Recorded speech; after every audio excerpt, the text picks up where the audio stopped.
아멘.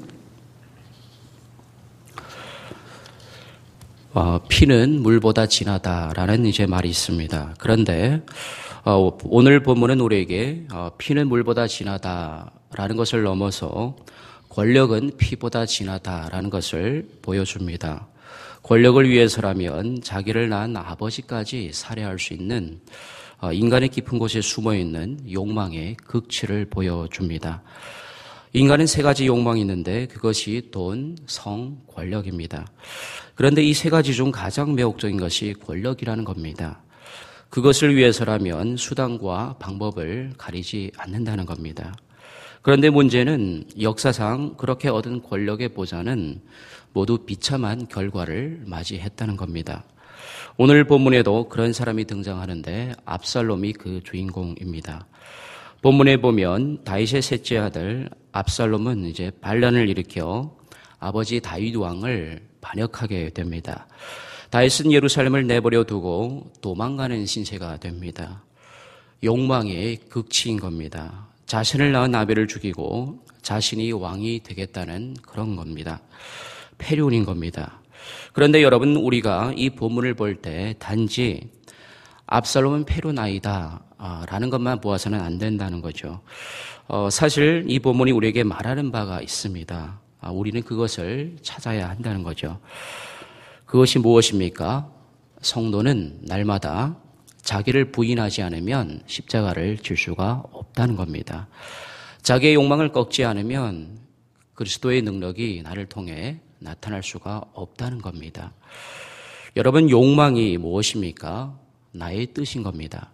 하나님의 뜻과 사명은 제쳐두고 내가 중심이 되어 나의 뜻을 이루려는 생각, 그러한 마음, 그러한 욕심, 그러한 의지, 또한 그런 것을 포장한 꿈과 비전이 욕망이라는 겁니다.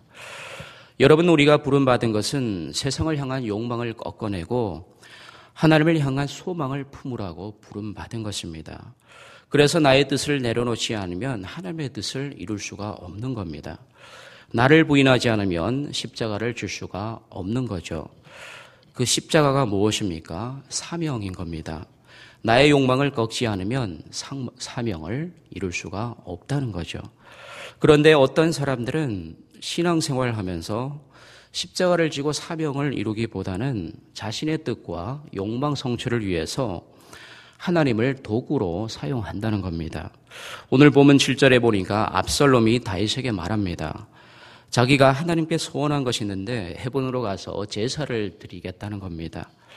그런데 문제는 압살롬의 목적은 서원 제사를 드린 것이 아니었습니다. 서원 제사 그 이면에는 다윗의 왕권을 찬탈하기 위한 그런 음모가 더 도사리고 있었던 겁니다. 하나님을 도구로 사용했던 겁니다. 욕망을 꺾지 않으면 하나님을 도구로 사용할 수 있다는 것을 보여주는 대목인 겁니다. 이득을 위해 남을 속이고 하나님을 팔아먹게 되었다는 거죠.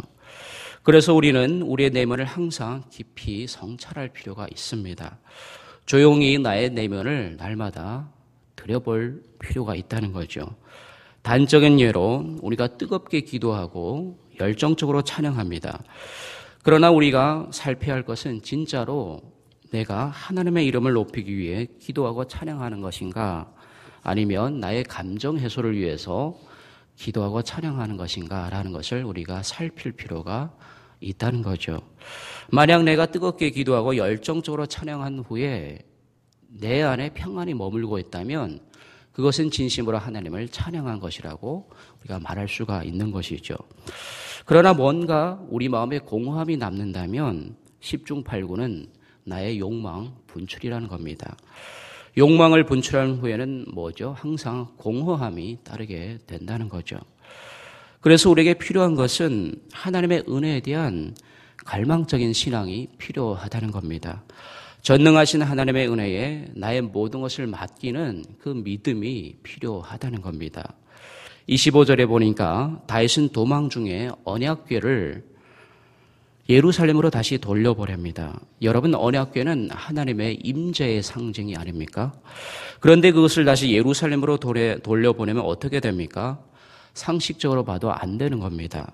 그런데 다윗은 언약궤를 돌려보냅니다. 물론 표면적으로 다윗은 제사장 사독과 아비아다를 돌려보낼 때 예루살렘 성내에 정보를 입수하기 위함도 있었습니다. 다윗은 도망가는 신세였지만 압살롬과의 효과적인 전투를 위해서 통신병이 필요했던 겁니다. 가장 적합한 인물이 바로 이 제사장들이었습니다. 왜냐하면 이들은 언약궤를 지키는 사람들이었고 또한 그렇게 보여지기 때문에 행동이 자유로울 수가 있었던 겁니다. 따라서 제사장을 스파이로 돌려보낼 때 언약궤도 함께 돌려보내야 압살롬의 의심을 사지 않을 수가 있다는 겁니다. 그런데 중요한 것은 25절에 언약궤를 돌려보낸 후에 다윗의 고백입니다. 25절 왕이 사독에게 이르되 보라 하나님의 궤를, 여기서 이 궤는 언약궤를 말합니다. 하나님의 궤를 성읍으로 도로 메어가라. 여기서 성읍은 바로 예루살렘이죠. 성읍으로 도로 메어가라. 그 다음 구절이 중요합니다. 다윗의 신앙 고백인데요. 만일 내가 여호와 앞에 은혜를 입으면 도로 나를 인도하사 내게 그 궤와 그 계신대를 보이시리라. 그러니까 하나님께서 자신에게 은혜를 베푸셔서 다시 언약궤가 있는 예루살렘으로 복귀시킬 거란 그런 믿음의 고백인 거죠. 그런데 전제가 있습니다. 25절에 보니까 성읍으로 도로 메어가라. 그 뒤에 만일이라는 단어가 나옵니다. 아주 중요한 단어입니다. 다윗의 위대함이 바로 여기에 있다는 거죠. 만일이라는 이 단어는 두 가지 중요한 의미가 있습니다. 첫 번째로 언약궤를 미신적으로 섬기지 않겠다는 겁니다. 다윗이 언약궤를 돌려보낸 내면적인 이유가 바로 여기에 있다는 거죠. 다윗은 하나님의 언약궤가 자신의 옆에 있기보다는 하나님의 은혜, 임마누엘의 하나님이 자기 옆에 있기를 원했다는 겁니다. 또한 두 번째 의미는 하나님의 뜻대로 하라는 겁니다. 하나님이 선하게 여기신 대로 하라는 겁니다. 결과가 어떻든 그대로 받아들이겠다는 겁니다. 그러니까 다윗은 내가 지금 이렇게 도망다니며 죽음의 위기에 처하게 되었는데 하나님께서는 반드시 나를 이 위기에서 건져내야 합니다. 그래야 내가 당신을 인정하겠습니다. 라고 하지 않았다는 겁니다. 하나님의 응답이 어떻든 간에 그대로 수용하겠다는 겁니다.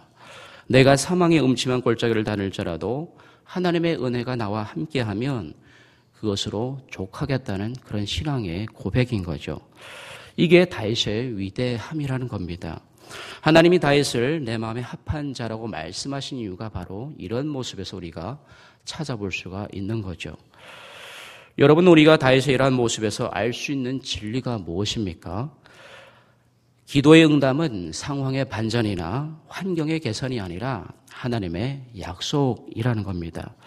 하나님의 약속은 우리가 이 땅에서 잘 살고 잘 먹고 그게 아닙니다. 내가 반드시 너를 가나안 땅으로 인도하리라. 바로 그것이 하나님의 약속이라는 거죠. 내가 반드시 너를 천국으로 인도하리라. 이것이 바로 하나님의 약속이라는 겁니다. 믿음의 선진들이 이 약속 하나 때문에 거칠은 광야를 걸어왔던 거죠. 온갖 환난과 핍박을 견뎌냈던 겁니다. 심지어 생명까지 버리게 되었던 거죠. 여러분, 기도 응답은 하나님의 약속인 겁니다. 하나님의 그 약속을 바라보고 사는 겁니다. 상황의 반전이나 환경 개선이 아니라는 겁니다. 그런데 사람들은 어떠합니까? 상황의 반전이나 환경의 개선을 원한다는 겁니다. 다윗은 상황의 반전이나 환경의 개선을 구하지 않았습니다. 그냥 하나님의 뜻이 자신에게 유리하든 유리하지 않든 그대로 받아들였다는 겁니다. 여러분, 하나님의 응답은 약속인 겁니다. 그 약속을 붙들고 주님 오시는 그날까지 하루하루 순례자의 삶을 걸어가는 것, 그게 우리가 살아가야 할 삶이라는 거죠. 그래서 여러분, 상황의 반전, 환경의 개선을 위해서 기도하는 것도 좋습니다. 그러나 놓치지 말아야 할 것은 하나님 오늘도 더욱더 약속을 붙들게 하옵소서, 나의 믿음의 시선이 더욱더 하나님의 약속에 집중되게 하옵소서 라는 기도가 필요하다는 겁니다. 이게 하나님이 우리에게서 듣고 싶어하는 신앙 고백이라는 거죠. 그런데 여러분, 우리의 신앙은 신앙 고백에서만 멈추면 안 된다는 거죠. 입술만 하는 신앙은 반쪽 신앙이라는 겁니다. 온전한 신앙은 행함이 따라야 한다는 거죠. 여러분 30절에 보면 지금 다윗은 자신의 죄로 인한 압살롬의 반역에 대하여 고통과 수치와 큰 슬픔을 맛보고 있는 상황입니다. 지금 다윗이 갈람산으로 올라가면서 머리를 가리고 맨발로 울며 갔다라는 말은 다윗이 자신의 죄를 깊이 회개했다는 말인 겁니다. 동시에 하나님 앞에 철저하게 낮아졌다는 것을 의미하는 구절입니다. 여러분, 신앙은 우리의 고백을 넘어 실천이라는 것을 보여주는 거죠. 여러분, 우리의 신앙이 여기까지 오게 될 때 우리가 만나게 되는 하나님은 그렇게 째째하신 하나님이 아니라는 겁니다.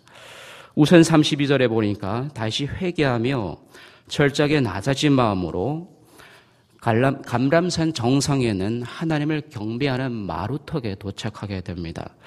그런데 하나님을 경배하는 마루턱은 무엇을 말해줍니까? 여러분, 이제 예수님도 이곳에서 이제 기도를 했었습니다.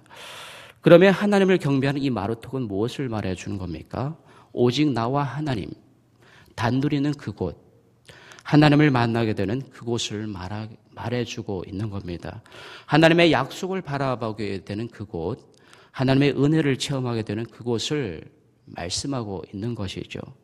다윗도 예수님도 이곳에서 하나님을 만났던 겁니다. 다윗이 깊이 회개하고 낮아진 그곳에서 하나님이 다윗을 만나 주었던 겁니다. 그리고 그곳에서 하나님의 반전의 드라마가 일어나게 됩니다. 32절에 보니까 히든카드 후세를 하나님이 보냅니다. 여러분, 우리 하나님은 이렇게 째째하신 분이 아니라는 거죠. 다만 우리가 회개하며 철저하게 낮아지기를 원한다는 거죠. 결정적인 순간에 하나님의 히든카드 후세는 다윗을 상봉하게 되었고, 또한 다윗의 파견을 받아 압살롬과 아히도벨의 계략을 폐하러 예루살렘으로 떠나게 됩니다. 그리하여 오늘 보면 마지막 절인 37절은 후세가 사명을 받고 다윗의 파견을 받는 장면으로 막을 내리게 됩니다. 그리고 압살롬과 아히도벨의 계략을 파하는 장면이 다다음 장의 17장에 이제 나오게 됩니다. 그리고 욕망의 대명사인 압살롬은 18장에 가서 결국 생을 마감하게 됩니다. 욕망의 끝은 결국 허무로 끝난다는 것을 우리에게 보여주는 것이죠. 여러분, 그래서 우리는 회개하며 철저하게 낮아져야 합니다. 다윗은 비록 과거의 죄 때문에 아들에게 쫓기며 죽음의 위기에 처했었지만 다윗의 위대한 점은 회개하며 철저하게 낮아졌다는 데 있는 것이죠. 그래서 우리의 신앙의 본질은 회개하고 낮아졌느냐, 그것이 중요하다는 겁니다. 그곳에서 하나님을 만났느냐, 바로 그것이 중요하다는 겁니다. 여러분, 그래서 답은 하나님인 겁니다. 하나님 이외에 답을 찾으면 망하게 되는 거죠. 답은 오직 하나님입니다. 이 사실을 깨달을 때 다윗처럼 우리 삶의 역설은 시작되는 겁니다. 사랑하는 성도 여러분, 다윗의 위대한 점은 그리하지 아니할지라도 은혜가 내게 족하나이다라는 신앙 고백이었고 또한 실천이었던 겁니다. 그리고 이 고백대로 회개하면서 철저하게 낮아졌던 겁니다. 그곳에서 인생의 답인 하나님을 만나게 되었던 거죠. 그곳에서 역전의 드라마를 보게 되었던 겁니다. 저는 이 시간 여러분을 축복합니다. 저와 여러분에게도 이러한 은혜가 함께하기를 소원합니다. 그리고 무엇보다 저와 여러분이 사명자로 살기를 원합니다. 하나님의 히든카드 후세는 사명을 안고 예루살렘으로 들어갔습니다. 그리고 그 사명을 이루어냈던 겁니다. 원하옵기는 오늘도 이곳에 왔다가 그저 가지 마시고 하나님의 사명을 안고 가정으로 세상으로 가시기를 부탁드립니다. 사명 있는 곳에 하나님의 임재가 나타나는 겁니다. 하나님의 치유와 회복이 있는 겁니다. 하나님의 놀라운 반전의 역사들이 나타나게 되는 거죠. 이 시간 그러한 은혜가 저와 여러분과 함께 하시기를 간절히 축원드립니다.